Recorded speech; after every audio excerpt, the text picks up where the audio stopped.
বাজেটে সকল নিত্য প্রয়োজনীয় দ্রব্যের দাম কমবে বলে মন্তব্য করেছেন স্বরাষ্ট্রমন্ত্রী সালাউদ্দিন আহমেদ। সকালে প্রধানমন্ত্রী তারেক রহমানের কক্সবাজার সফর ঘিরে শেষ মুহূর্তের প্রস্তুতি পরিদর্শনে এসে তিনি এই কথা বলেন। এ সময় তিনি আরও বলেন, সাধারণ মানুষের কথা বিবেচনা করে এই বাজেট ঘোষণা করা হয়েছে।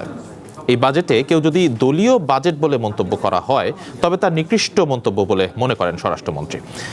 এর আগে সকালে স্বরাষ্ট্রমন্ত্রী সালাউদ্দিন আহমেদ ও পানি সম্পদ মন্ত্রী শহীদ উদ্দিন চৌধুরী অ্যানি সহ 6 সদস্যের প্রতিনিধি দল কক্সবাজার পৌঁছালে তাদের শুভেচ্ছা জানান দলীয় কর্মীরা। সফরে আসা মন্ত্রী প্রতিমন্ত্রীরা বিমানবন্দর উন্নয়ন প্রকল্প কার্যালয়ে বৈঠক শেষে প্রধানমন্ত্রীর জনসভায় স্থল, সুধী সমাবেশ এবং উন্নয়ন প্রকল্পের উদ্বোধনী স্থানসমূহ পরিদর্শন করেন। অঙ্গীকার আমাদের ছিল তারুণ্যের জন্য এবং উদ্যোক্তা সৃষ্টির জন্য, তরুণ প্রজন্মের চাহিদা মেটানোর জন্য।